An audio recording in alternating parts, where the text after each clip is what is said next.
E aí, galera, como é que tá? Bom dia. Por aqui tá um dia lindo, mas espero que vocês estejam em casa, todo mundo aí, para curtir essa live maravilhosa, que eu tenho certeza que vai ser a live mais produtiva de todas. Tô doido para conversar com a Amal, minha colega anestesista, médica intensivista espanhola, que já fez uma live há 20 dias comigo, no início de toda essa confusão, desse furacão, dessa pandemia. A Espanha estava passando por uma dificuldade já grande. E foi uma live maravilhosa. Tá no YouTube, tá no podcast.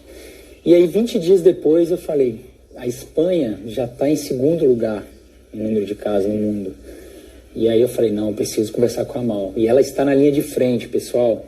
Ela está batalhando dia após dia, de manhã, de tarde à noite, com um filho pequeno em casa. Está na linha de combate de frente ali. Então, ninguém melhor do que ela, que está vivendo no olho do furacão, para falar para a gente como está tudo, como é a experiência dela, como a Espanha está combatendo isso. E ela trabalha em Madrid, num grande hospital público, Ramon e Cajal. Então, não tem ninguém melhor aí do que ela para falar para a gente, tá bom? Então eu vou convidá-la de novo. Espero aí que vocês aprendam bastante com ela, que a live passada foi excelente, então já vou chamar ela já. Espera aí só um pouquinho.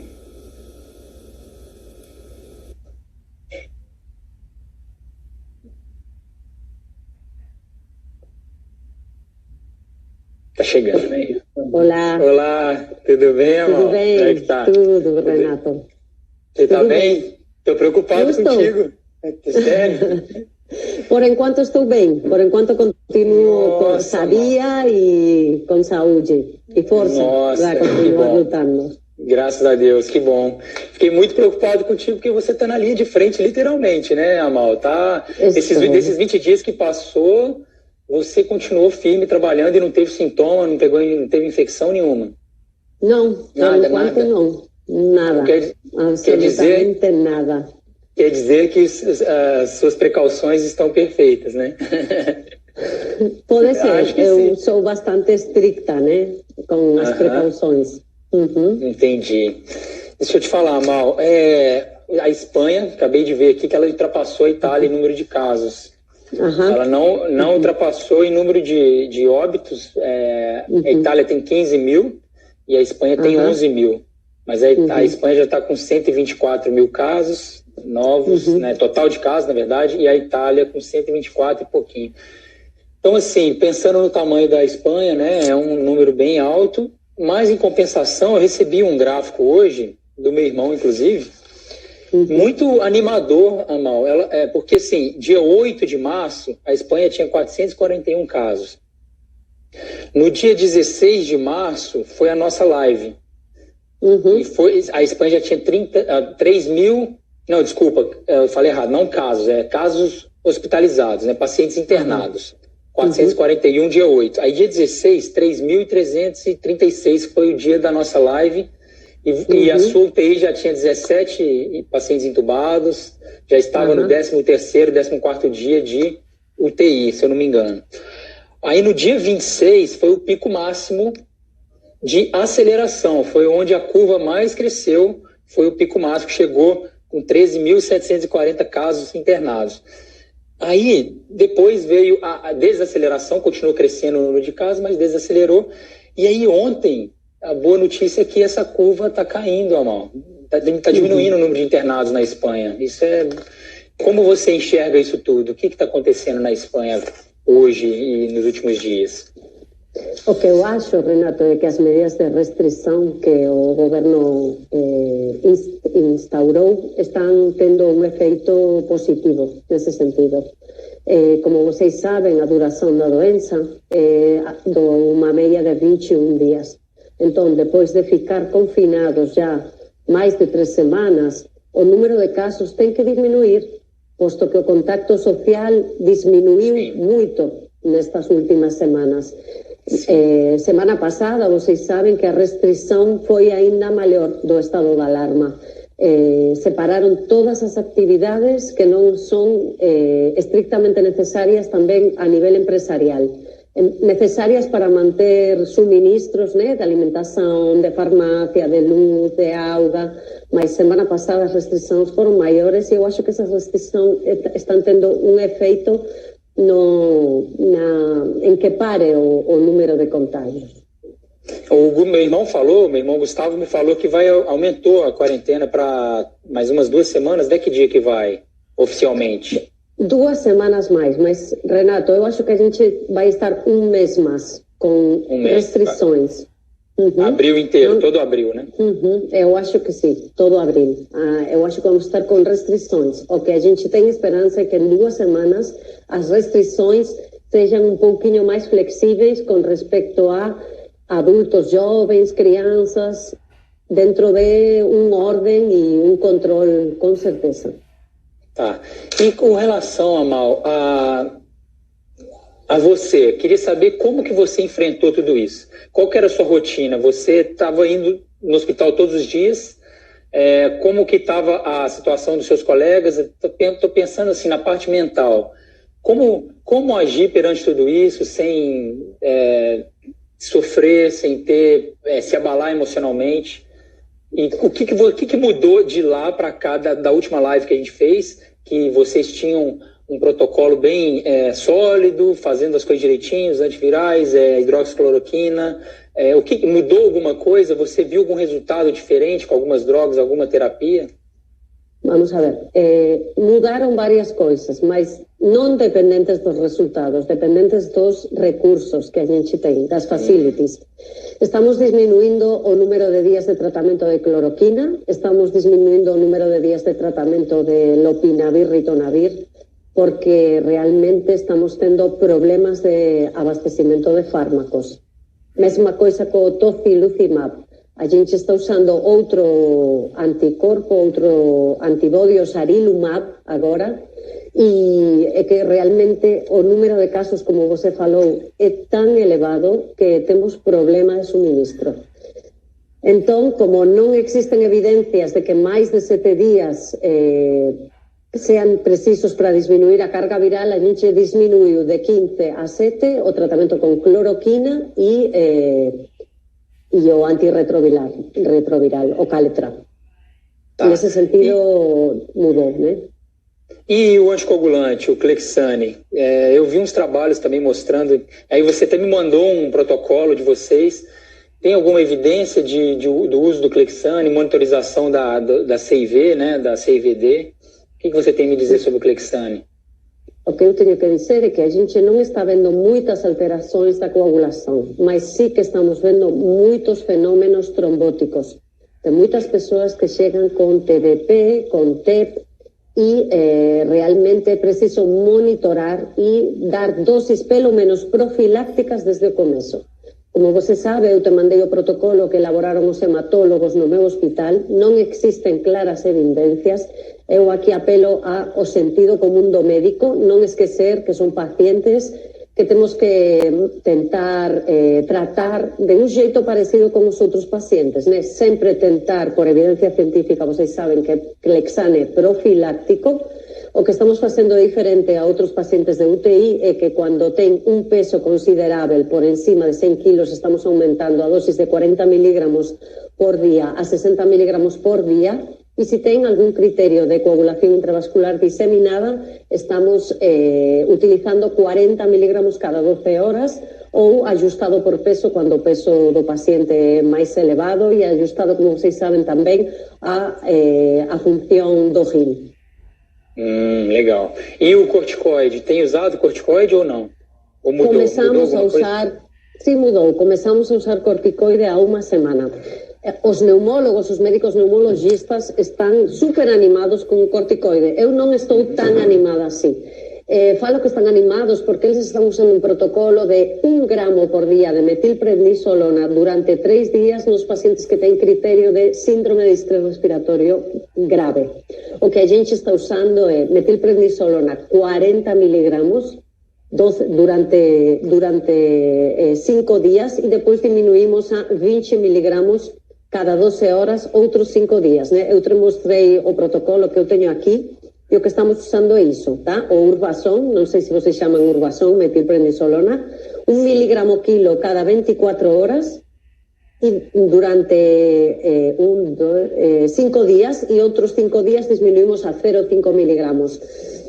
Não posso dizer depois de um mês se realmente é beneficioso. A gente já usava metilprednisolona nas pneumonias com distress, nunca nas pneumonias víricas, Renato. Você sabe que nas pneumonias víricas não se usa corticoide e realmente eu acho que estamos usando porque o distress respiratório destes pacientes é super difícil de tratar. Estamos tendo muita dificuldade para manter umas PAFIs, uma relação de pressão arterial com CO2 de oxigênio por encima de 150. Então, no desespero de tentar diminuir essa inflamação, que, como você sabe, tem uma resposta imune inflamatória que a gente faz, o hóspede faz o vírus, pois a gente usa corticoide. O que a gente está achando é que o tocilizumab, os anticorpos, sí que realmente são efetivos e sí que achamos que os pacientes melhoram depois do tocilizumab. Estamos usando 2 doses, mas agora também, por falta de abastecimento, estamos usando uma sola dose. Só nos pacientes mais graves? Só os pacientes mais graves. Tá. A gente está pedindo o dímero D e a interleuquina 6 e a interleuquina 12. A interleuquina 6, se está elevada, é um marcador de resposta inflamatória do hóspede. Então, quando está elevada, a interleuquina 6 significa que o tratamento imunossupressor vai ser beneficioso para o paciente. Estamos monitorando as interleuquinas. Muito legal, muito legal. Amal, e fala sobre a demanda. Eu vi que a Espanha estava passando por uma dificuldade, 2 dificuldades. Uma de profissionais de saúde, muitos profissionais infectados, perdendo, então, material humano, né, para atender esses pacientes, e também espaço, né? Aí a gente estava até conversando esses dias sobre os critérios. Infelizmente, vocês precisaram adotar alguns critérios de exclusão, né, ou de inclusão desses pacientes na UTI, igual a Itália. Então, tiveram que, talvez, selecionar pela idade. Me conta um pouco mais sobre essa dificuldade que vocês tiveram. Sim, então, como você sabe, Renato, eu estou na Comunidade de Madrid, que a organização aqui em Espanha é tipo organização federal que vocês têm no Brasil, é como se eu estivesse no estado de Madrid, que é uma comunidade autônoma. Em Madrid tem diferença entre hospitais. No meu hospital estamos bastante bem, entre aspas. Quero dizer que eu tenho pacientes, eu ontem estudei um paciente de 76 anos. Nossa, fiquei eu vi aquele que mostrou, muito sim, legal, parabéns. Sim, parabéns. Então, nós temos a sorte de ter um limite, a gente estava usando o limite para admissão na UTI de 75 anos no meu hospital. Acho que a gestão das camas da UTI foi muito positiva, a gente conseguiu quase 100 camas de UTI, abrindo salas de cirurgia, habilitando áreas que normalmente não estão habilitadas para UTI, onde a gente tem tomas de gás de oxigênio, de aire, para poder colocar respiradores e monitores. E essa boa gestão por parte do serviço de anestesiologia e reanimação no meu hospital fez com que a gente conseguisse admitir na UTI pacientes que em outros hospitais, na mesma comunidade autônoma de Madrid, estavam ficando nas plantas sem poder entrar na UTI, com idades entre 60 e 65 anos. Então, é verdade, isso infelizmente, Renato, por causa do número elevadíssimo de infectados, sim, a gente teve que fazer um triagem por idade. No nosso hospital estávamos em 75, mas tem hospitais da Comunidade de Madrid que tiveram que deixar pacientes na planta sem cuidado intensivo por volta dos 65 anos. Nossa, entendo. E infecção nos profissionais de saúde, vocês tiveram muitas? Vocês perderam funcionários? A gente perdeu bastantes funcionários. Semana passada, no meu serviço, tínhamos 20 pessoas que estavam com suspeita de infecção, com PCR, muitos deles positiva, alguns com sintomas com PCR negativa. No começo da crise, éramos suficientes anestesiólogos, como você sabe, tínhamos uma UTI de 20 camas. Na sexta-feira, tínhamos 63 camas de críticos no nosso a cargo de anestesia e os intensivistas 31, 94 críticos. Então, no começo da crise, os anestesiólogos estávamos inclusive ajudando em outras áreas diferentes à UTI, mas agora a gente está um pouco mais cansada, porque o conforto que tínhamos no começo, que podíamos ter períodos de descanso, alguns dias alternos, nesta última semana, por causa das pessoas que não podem vir trabalhar, estamos realmente um pouco mais, com mais carga de trabalho. A sua carga horária de trabalho aumentou? Você precisou ir mais no hospital? Então, nós normalmente fazemos turnos de 8 horas, de 8 da manhã a 3 da tarde. Mas, ultimamente, esta semana, por exemplo, eu estava chegando em casa às 5, 6 horas da tarde. E fazemos shifts de plantões de 24 horas. Então, sim, outros dias que a gente vai de reforço também. Então, esta semana, por exemplo, eu trabalhei todos os dias, de segunda a hoje. Hoje fui de manhã, amanhã estou de plantão, 24 horas. Mas depois, esta semana, se as coisas ficam como estão até agora e a gente não tem mais baixas de pessoal, eu acho que a Semana Santa vou poder descansar 3 ou 4 dias. Nossa, que bom. E como você fez para... Mas estou animada, Renato, estou animada para trabalhar. Sim, estou muito animada. Que bom. Como você fez para conseguir superar isso tudo e trabalhar com energia, sem se abater, sem que o seu emocional ficasse abalado? O que você fez assim para ficar forte e conseguir lutar igual realmente, você está fazendo? Realmente, Renato, a primeira coisa que eu acho que sou super afortunada, porque eu gosto do meu trabalho, isso me anima muito e a gente está vendo bons resultados na UTI, estamos conseguindo sacar fora as pessoas, estamos conseguindo números muito bons no nosso hospital. Isso anima muito, né? Cada vez que as pessoas estudamos um paciente, ficamos felizes e isso é um alimento. Também estamos super animados porque toda a sociedade, os familiares, quando você liga, está todo mundo super agradecido. Então, as palavras de afeto das pessoas, dos familiares, realmente, quando você está pensando, nossa, não consigo, estou super cansada, estou tipo a guerra, sabe, Renato? Tipo uma situação realmente a guerra. Então, se lembra de todas essas coisas e realmente anima. O que eu estou fazendo é que me estou cuidando, estou tentando dormir bastante, estou tentando comer bem, sadio, estou em casa, venho em casa feliz com os meus filhos, meu marido, tentando ter espaços para mim, né, de descanso, de desconexão, de esporte em casa. Então, estou tentando me cuidar muito, porque eu acho que a gente tem que estar descansada, preparada e animada efetivamente para esta situação que é nova, né? É uma doença completamente nova e nos surpreende cada dia com alguma coisa nova. Sim, e dá para perceber, olhando para você, que você tá bem. Porque batalhando, 30 dias batalhando com isso. Se aqui no Brasil ainda não chegou a onda, ainda, pelo menos no meu hospital, as pessoas estão estressadas, já cansadas, imagina quando vier, né? Então a gente fica muito preocupada. E, Amal, deixa eu te perguntar, algum momento você achou que não ia conseguir vencer essa batalha, ou você sempre teve pensamento positivo? Sim, no começo eu não tinha um pensamento positivo, eu tinha muito medo. No começo eu tinha muito medo a algo desconhecido. Eu, quando comecei a escutar as notícias da China, não sabia em que acreditar.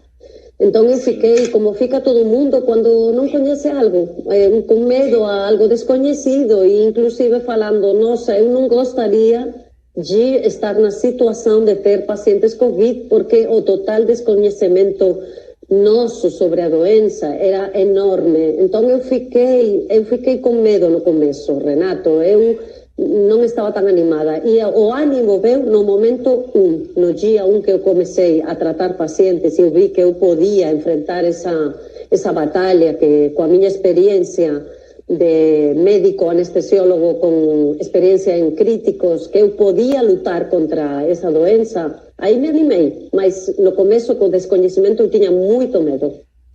Sim, nossa, imagino o medo que estava aflorando, né? Amal, deixa eu te perguntar uma outra coisa. Com relação aos pacientes de UTI, vocês estão mudando alguma conduta no sentido assim? Eu lembro que você, na live que a gente fez, você falou que a traqueostomia estava sendo feita um pouco mais tardia. E ainda continua? Vocês estão fazendo traqueo com quantos dias? Qual o critério? Vamos a ver, como você sabe, tem dois momentos para fazer traqueo nos pacientes críticos. Tem pacientes, sobretudo os pacientes neurológicos, que a gente tenta fazer a traqueo o mais precocemente possível, né? E nos respiratórios, nas pneumonias, a gente espera uma semana, 2 semanas, máximo 15 dias para fazer a traqueo, sempre dependendo do conjunto do paciente, a clínica, os dias que leva e o tipo de soporte que o paciente tem respiratório e, bueno, vários fatores que vocês sabem dependentes. Então, como a gente leva um mês tratando estes pacientes, já temos várias traqueostomias. Inclusive, esta semana fizemos uma traqueostomia num paciente que eu tenho agora de 48 anos, sem patologias prévias, que ele teve 3 extubações. A primeira extubação foi um fracasso da extubação que a gente teve que reintubar. A segunda extubação foi outro fracasso e a terceira foi uma autoextubação. Estamos vendo que os pacientes ficam muito agitados. Creemos que tem um grado de encefalopatia. O vírus tem uma afinidade também pelas células neurológicas. Sim. E estamos fazendo consultas aos neurólogos que vão fazer um seguimento também, por isso falo uma doença desconhecida, e estamos usando fármacos anticonvulsivantes e fármacos antipsicóticos para tratar estes pacientes. Então, este paciente que a gente tem, jovem, ele teve uma agitação psicomotriz muito importante. Então, a gente achou, no dia mais 11 de intubação, fizemos a traqueostomia porque achamos que o processo de weaning ia ser mais doado com a traqueostomia. A gente fez a traqueostomia dentro do box. Você sabe que a traqueostomia é um dos processos de mais risco de transmissão de aerolização, né? Então, a gente o que está fazendo é a traqueostomia in situ. Não estamos fazendo a traqueostomia percutânea, é o cirurgião que está fazendo a traqueostomia. Cirurgiões, por supuesto, super experimentados. Eu estou num hospital com residentes e super rápidos, né? A gente para a ventilação mecânica durante a abertura da tráquea para diminuir ao máximo os aerosoles e, por suposto, temos um aislamento de contato completo para tentar diminuir ao máximo o contágio. A gente fez uma traqueostomia e uma fibrobroncoscopia no mesmo paciente, no mesmo dia, 2 dos procedimentos de mais risco de transmissão da doença. Sim. Mas estamos vendo, Renato, que eles têm muitas sobreinfecções bacterianas. Então, ao largo da evolução da doença, as fibrobroncoscópias para limpar o árbol bronquial são necessárias, infelizmente, né? Tá. E vocês curarizam esses pacientes para fazer a traqueo, para ele não ficar reagindo? Sim, a gente... Sim. Anestesia mesmo, paciente? A anestesia geral, Renato. Este paciente estava muito sedado, por o que eu falei, porque tem uma importante agitação. Ele tem antecedentes de ser uma pessoa já com um síndrome ansioso.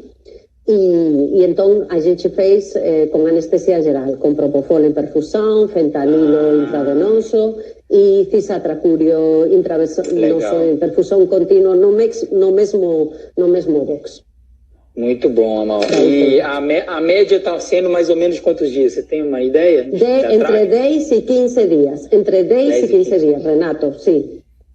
Tá ótimo, não, beleza. E com relação, conta um pouquinho pra gente, Amal, daquelas crianças. Eu não sei se você tem notícias, detalhes das crianças que na outra live, não foi na live, depois você tinha me falado que tinha 3 crianças com bronquiolite. Você tem visto mais crianças?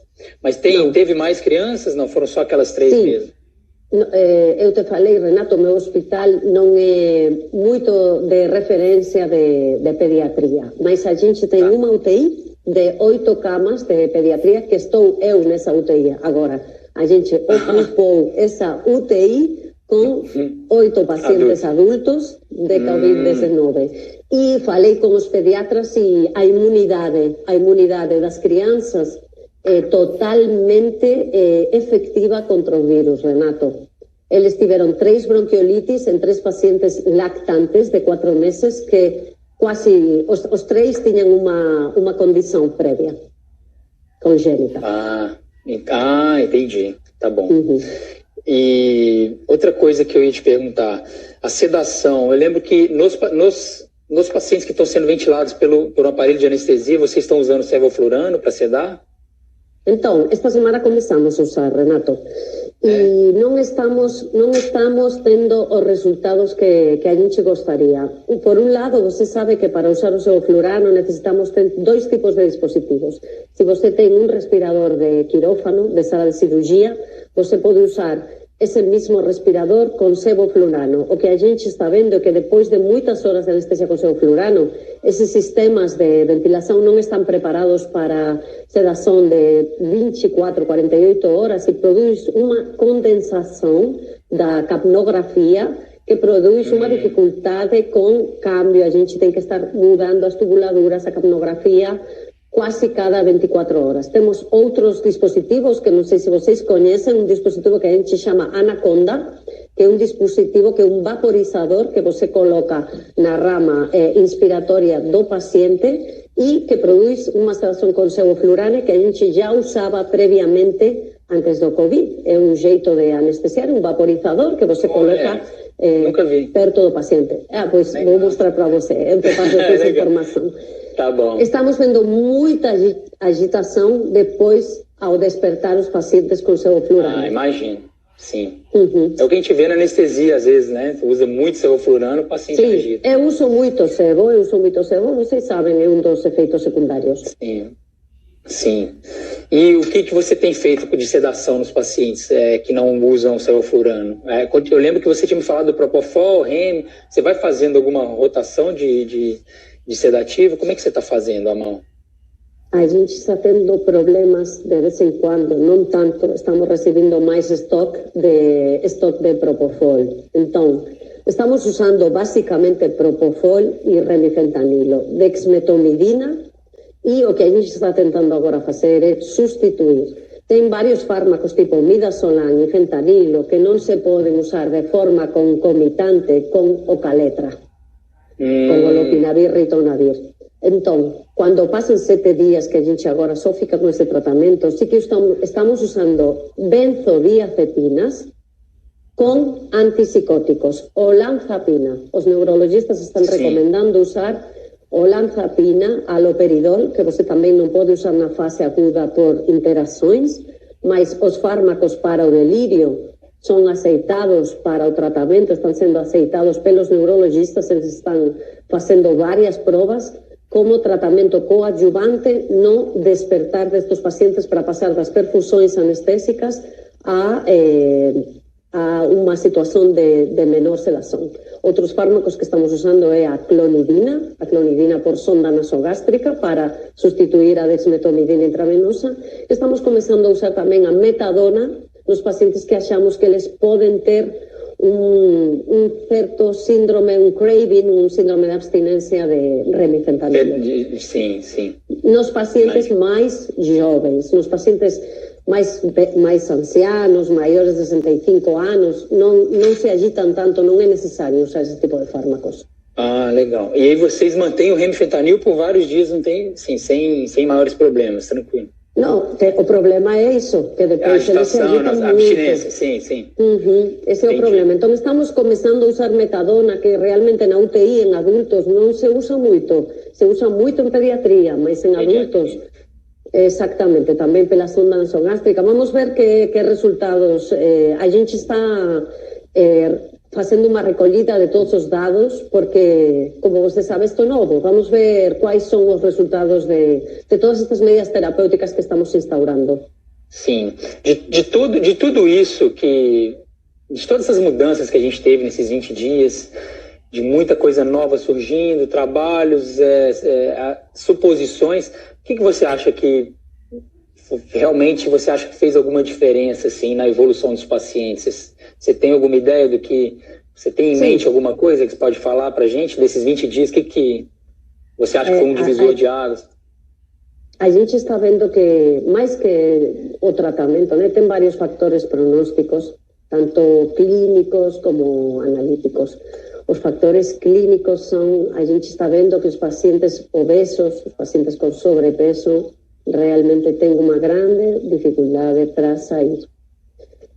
Os pacientes com comorbilidades, os pacientes maiores, os pacientes com idades compreendidas entre os 65 e os 75 anos na UTI, têm mais dificuldade para sair. A gente está vendo que temos muitos, infelizmente estamos tendo muitas admissões em pessoas entre 40 e 60 anos, Renato. A média de idade é em torno de 63 dos admitidos na UTI, mas a gente está vendo pacientes de 40 e poucos, 50 e poucos anos, mas eles vão melhor.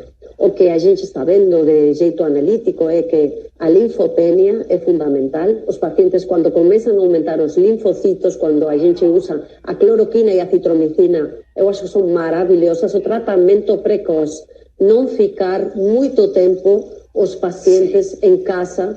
Eu acho que a gente aqui na Espanha, infelizmente por culpa da pandemia, se mantiveram muito tempo os pacientes em casa com assistência telefônica, sem ir no hospital, com uma situação de inflamação pulmonar já muito grave, muito severa. E a gente está vendo que o tratamento precoce com cloroquina, com acitromicina e antirretrovirales dá melhor resultado. Desde o ponto de vista analítico, a linfopenia é um marcador pronóstico, o aumento da lactato desidrogenasa é um marcador pronóstico também, o aumento do dímero D e a interleuquina 6 também são marcadores pronósticos. Esses são desde o ponto de vista analítico. Desde o ponto de vista clínico, sem dúvida, a idade e as comorbilidades, tipo a obesidade, é das piores para os cuidados críticos. Sim, legal. Amal, você falou uma coisa muito interessante que tem se falado muito no Brasil, a introdução precoce da hidroxicloroquina nesses pacientes. Então, já estão alguns infectologistas, virologistas, intensivistas já estão recomendando já entrar com pacientes sintomáticos, já começar já a tratar esses pacientes com, principalmente os de maiores riscos, né, idosos, enfim, hidroxicloroquina e azitromicina, e eles têm tido resultados bem interessantes, né? Eu lembro que na live, na primeira live que a gente fez, eu não lembro, eu não sei se eu vou falar os números certos, mas eu lembro que era mais ou menos entre 8 e 10 dias de início de sintomas que os pacientes chegavam na UTI para você. Não sei se isso era verdade. Uma semana, normalmente. Uma semana? Eles estão em casa uma semana, chegam na emergência, 8, 10 dias, eles chegam. Tá. E tem mudado isso? Eles estão vindo mais precoce para o hospital ou não? Continua igual? Não estão vindo de jeito mais precoce. Eu tenho fé em que agora a gente está continuamente todos os serviços do hospital em conexão, em sessão clínica. Advertimos aos internistas, aos médicos neumologistas que, por favor, a chamada para a UTI seja mais precoce. É importante que eles mantenham os pacientes em unidades de ventilação mecânica não invasiva. Esse, parece vocês, é uma coisa interessante para vocês, Renato, para ter em conta no Brasil. Tentar criar tipo salas de cirurgia, salas de operações, áreas fechadas onde vocês possam ter pacientes com alto fluxo e ventilação não invasiva. A gente está abrindo esse tipo de unidades. Depois dos cuidados intensivos, eles ficam com muita polineuropatia, ficam muito polineuropáticos e estão precisando um tratamento de oxígeno coadjuvante, que já não é a ventilação invasiva, mas estamos criando este tipo de unidades de terapia respiratória intermédia. Então, estamos tentando para o pós-UTI, que para pré-UTI, eu acho que deveria o tratamento ser muito mais precoce e que se mantiveram com não invasiva demasiado tempo, mas para pós-UTI é o que a gente está agora. Esse é o objetivo do serviço de anestesiologia e dos cuidados intensivos no nosso hospital. Criar unidades de intermédios para levar os pacientes depois da UTI. Legal. Alguma mudança com relação às precauções com materiais de proteção individual, equipamento de proteção individual? Eu lembro que você me falou que no hospital todo mundo já estava usando máscara cirúrgica, né? E em contato direto vocês usavam todos os equipamentos que a gente já conhece. Alguma coisa mudou ou continuou igual? Durante este mês da crise, houve dias que a gente não conseguia uma FP2, que vocês têm aí N95, me falou que não tem FP2 e FP3, para ver os pacientes. Então, a gente reutilizou várias vezes as mascarilhas. O que a direção do nosso hospital e medicina preventiva falou é que se os procedimentos não geram aerossóis, uma mascarilha cirúrgica seria suficiente. Sim. Mas a gente tenta sempre entrar no box, mesmo se o paciente está intubado com uma FP2. Eu recomendo para vocês ficar sempre com uma N95, porque estes pacientes têm um grande problema de obstrução dos tubos endotraqueais. A gente teve que trocar várias vezes os tubos, aspirar, quer dizer, a maior formação de aerossóis que você pode imaginar. Então, tentem se proteger do jeito que vocês possam, mas se pode ser com uma mascarilha FP2, sobretudo quando se podem gerar aerossóis, pois tem que tentar manter essa proteção. Essa Ótimo. E no seu hospital, Amal, existe uma equipe para entubar esses pacientes ou não? É o médico que está na unidade de emergência ou no setor de atendimento desses pacientes? Ou vocês têm uma equipe que vai entubar esses pacientes mais preparada, de anestesistas, não sei? Não, a gente tem 2 anestesistas por dia e um médico intensivista que estão com um Viper, com um busca, para ir a valorar os pacientes da planta. Então, só intensivistas e anestesiólogos valoran e tratam com terapia avançada, intubação, canalização de vias, esse tipo de paciente. Nenhum especialista mais. Dentro de anestesia, sí que nós, no nosso serviço, tentamos que sejam as pessoas que têm experiência em cuidados críticos. Só que para chegar a intubar, qualquer anestesiólogo com certeza consiga fazer isso, não precisa ser especialista em cuidados críticos, mas sempre anestesiologista ou intensivista. Muito bom, legal demais. Deixa eu ver, tem muita pergunta para te fazer, Amal. Deixa eu lembrar aqui. Deixa eu ver. Nossa, já dá vontade de perguntar tudo, todas as coisas. Uma outra coisa que a gente tem visto, Amal, com relação ao teste rápido. Na Espanha chegou o teste rápido, vocês vão fazer nos profissionais de saúde para saber se já estão com imunoglobulina já IgG ou não, nada disso. Porque eu vi que na Itália, na Alemanha e no Reino Unido, eles vão começar a fazer esses testes para começar a tirar algumas pessoas da quarentena, fazer tipo um isolamento vertical. Então, por exemplo, pessoas que já adquiriram IgG, eles vão começar a liberar para o trabalho. E aí a Itália parece que está começando a querer fazer isso, e eu pensei que talvez poderia ser interessante, principalmente para os profissionais de saúde, porque vão imaginar que se eu tenho já IgG, eu poderia ficar na linha de frente para entubar esses pacientes, em vez de um colega de 60 anos, que tem filho pequeno em casa, que tem família. Eu não sei, e talvez seria mais uma forma também de amenizar um pouco a tensão, né? Tipo, poxa, pelo menos, Renato, parece que você tem imunidade, então e aí você começa a liberar os profissionais para trabalhar mais. Eu não sei, na Espanha fala alguma coisa disso ou ainda não? Renato, todos os dias nós solicitamos que o que você está falando se faça. Tem todo o sentido do mundo. Como você sabe, tem 2 técnicas para diagnosticar. A PCR, ou vocês pegam o exudado nasofaríngeo, que quanto melhor seja a amostra, mais sensibilidade tem o teste, e efectivamente saiu já a serologia, a IgG, a IgM. É super recomendado por todos os epidemiólogos do país e por todos os profissionais fazer o que você está falando, saber que profissionais têm já imunidade contra esse vírus e podem efectivamente continuar tratando. Maior número de recursos humanos disponíveis e proteção a outros profissionais. Totalmente, Renato, mas eu acho que a gestão política desse tema não está sendo a adequada porque essa realidade a nós ainda não chegou. Estão só fazendo PCR, não estão fazendo serologia e só PCR nos pacientes que consideram que os sintomas são de coronavírus, infelizmente. Tá. E quando o paciente sai da UTI, igual você disse que vai para essa sala específica para fazer VNI e tudo, vocês fazem PCR de novo para ver se já não tem mais vírus ou não? Por enquanto não estamos fazendo.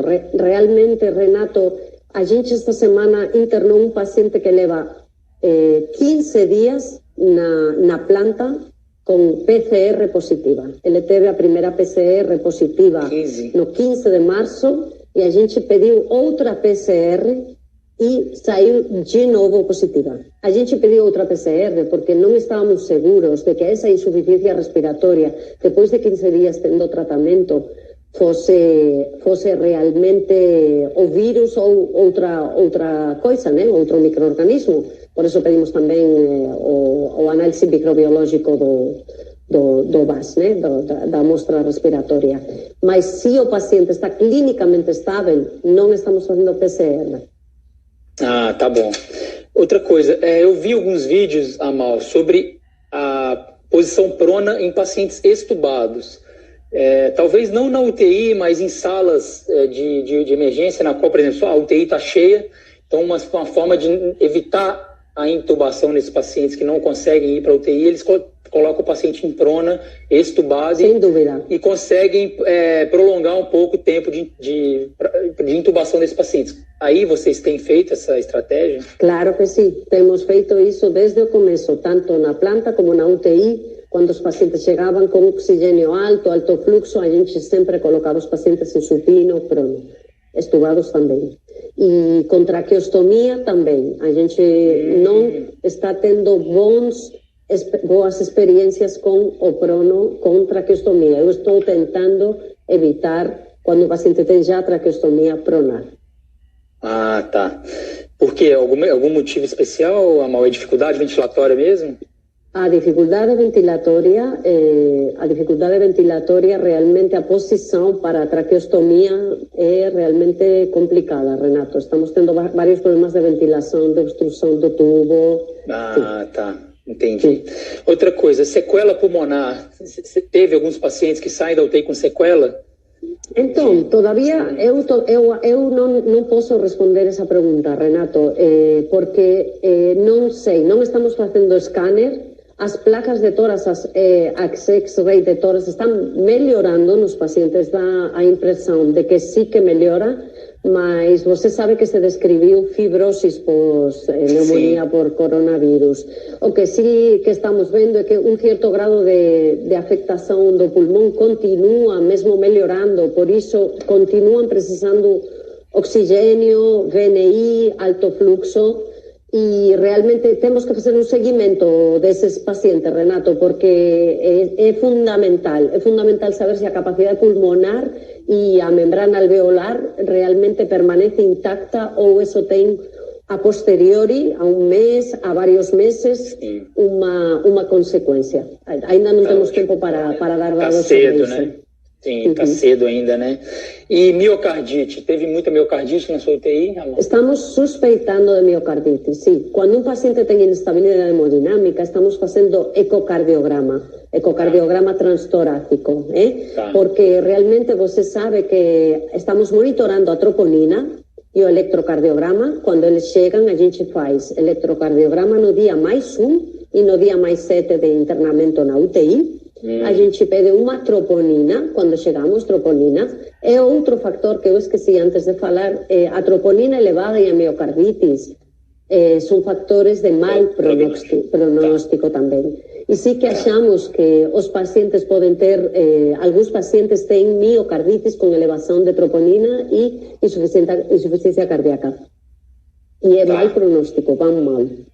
Beleza. E a ECMO, vocês tiveram algum sucesso com ECMO aí? Não, os pacientes que a gente colocou ECMO, a gente colocou a ECMO em 4 pacientes e nenhum deles sobreviveu. Tá, eu lembro que você falou que a ECMO para esses pacientes realmente não... A China também teve essa conclusão, essa né? mala experiência. Uhum. Entendi. Ontem faleceu um paciente com ECMO. Mas, jovem? Jovem, mas 200 quilos, obeso, 200 super mórbido. quilos. 43 anos, muito mal levados, né? Muito mal. 200 quilos, Renato, eu nunca tive um paciente desse peso, mesmo não Covid, né? Dá muito trabalho na UTI para manipular esse paciente também, né? Nossa. Dá muito trabalho, Renato. Muito trabalho, Nossa. sim. Amal, a gente sabe que fazer exames nesse paciente UTI, né, de imagem é mais difícil, né? Levar esse paciente para tomo praticamente impossível, né? Mas e ultrassom? Vocês têm usado o artifício do ultrassom para acompanhamento desses pacientes ou não? Porque ainda está muito off-label, né? O uso do ultrassom pulmonar para avaliar também a evolução da doença pulmonar, se talvez a evolução da ventilação mecânica, se está sendo efetiva ou não, se a PIP está sendo efetiva. Vocês têm usado ou não? Não é um protocolo do hospital? A gente está usando, eu aconselho, Renato, em cada UTI ter um aparato de ultrassom. A gente está usando para absolutamente todo. Primeira coisa, canalização de catéter venosos centrales. Segunda coisa, como você falou, ultrassom pulmonar. É fundamental. É muito melhor, todos os estudos falam que a monitorização com ultrassom é melhor que o raio-x. Estes pacientes, como você sabe, desenvolvem um distress respiratório com complianças mais elevadas, não são pulmões rígidos, mas às vezes eles fazem pneumotórax. Então, para diagnosticar a pé de cama, o ultrassom é fundamental. Você sabe que eu já vi que você gosta da ecografia. Sim, eu gosto. Então, para diagnosticar, a gente teve esta semana um pneumotórax super grave num paciente, a gente ficou 2 horas com esse paciente para colocar um tubo de tórax, diagnosticamos a pé de cama o pneumotórax com ecografia, Renato, e colocamos um tubo de tórax e o paciente continua com nós, um paciente também de 75 anos, que não está super bem, mas eu acho que graças ao ultrassom, o diagnóstico do pneumotórax, a gente salvou a vida dele. Também é útil, como você fala, para ver o parênquima pulmonar. Como você sabe, a gente tem um protocolo de uso de ultrassom pulmonar para diferenciar derrames pleurales de pneumotórax, pneumonias, parênquima quando está consolidado, não consolidado. Então, sí que dá muitos dados, as diferenças entre consolidaciones, edemas agudos de pulmón, pneumotórax e derrames pleurales se podem diagnosticar com o ultrassom. Muito legal. E o pneumotórax, devido a recrutamento, vocês têm feito recrutamento alveolar aí? Sim, a gente está fazendo recrutamento, eu acho que demais. Eu acho que ele deve ter uma bulha que quebrou e que produz um pneumotórax a tensão. Sim. Tá. Entendi. Existe esse risco, né, quando você precisa... Existe esse risco. E é bom ter monitorar, muito legal, muito interessante. Com certeza. Né? Amal, agora falando um pouquinho da Espanha, você acha que poderia ter sido diferente de alguma forma? Por que você acha que a Espanha teve muitos casos? Eu acho que tem vários fatores. O primeiro fator é que a gente tinha toda a informação, séries de casos de até quase 80.000 pessoas na China. Eles falaram tudo para nós, as estatísticas estão sendo muito parecidas em quanto à prevalência, em quanto à gravidade, em quanto a ingressos hospitalares, em quanto à faixa etária. A gente não sei se não escutou ou não quis escutar. Estou falando individualmente e também das autoridades sanitárias. Isso por um lado. A gente tinha que ter feito medidas restritivas e nos preparar, eu acho que um mês antes do que a gente se preparou. Por outro lado, a população de idosos em Espanha é muito elevada. A gente tem uma campana de Gauss populacional con unha grande concentración en edades por encima dos 65 anos. A situación nas residencias da terceira idade, que o nome non é así en portugués, como é o nome? Sim, residencias de maiores... Idosos, né? De asilo, né? Asilo é uma verdadeira tragédia. A gente teve miles de mortos em esse tipo de instituições e eu acho que precisam de uma dotação de mais médios, tanto para o cuidado não médico como o cuidado médico. Foi um medo, pavor absoluto, abandono inclusive, e o governo começou a intervir esse tipo de instituições particulares e as públicas já estão do lado do governo, porque realmente foi uma situação horrível, né, desde o ponto de vista social e humanitário. Eu acho que esses dois fatores, a falta de preparação, de não escutar, de que um mês antes já tínhamos que ter feito restrições e preparação nos hospitais, e o fato de ser uma população de uma idade elevada neste país nosso. Entendi. Além de Madrid, da comunidade de Madrid, Barcelona parece estar sofrendo bastante, né? Tem alguma outra cidade que está em estado de calamidade, assim, as três comunidades autônomas mais afetadas eram Madrid, Catalunha e o Euskadi, o País Vasco. Eram as três. O País Vasco, é verdade. Parece o quê? Pode falar. Que as outras, que a periferia, as áreas mais do interior estão melhor que nós. Estão bastante, todavía as UTIs, o meu origem é outra comunidade autónoma, eu sou da Galícia e os meus colegas das cidades maiores de Galícia, Coruña, Vigo, eles estão bem. A situação não é ainda desesperada, estão bastante confortáveis e controlando a situação. Estão controlando a situação. Aqui a situação nos controlou a nós, que tivemos que improvisar, mas lá as coisas estão bastante controladas. Que bom. Acho que por isso você fala bem português, porque você é da Galícia, é verdade? Pode ser, é um factor, né? Também estudei português, eu gosto muito da língua portuguesa. E tem um marido brasileiro. Porque meu marido é brasileiro, né, Renato? Sim. Vocês falam em português em casa? A verdade é que a gente fala em espanhol. Eu sinto decepcionar, mas falamos em espanhol. Fernando sí que fala com as crianças em português, mas... normalmente o vínculo está estabelecido em espanhol. Entendi. Não, tudo bem. E o Kalaz, ele... como é que se diz? Ele ficou bem com isso tudo aí? Ou ele te apoiou bastante? Ele sentiu também um pouco? Como é que tá? Porque ele também deve estar cobrindo, né? Ele é jornalista, ele deve estar cobrindo bastante, né? Pois e a gente sabe, Amal, que... Na verdade, a gente não sabe em quem acreditar muito, né? Aqui a gente tem uma briga no Brasil com relação às televisões, os canais, as notícias, né? Os jornais, enfim.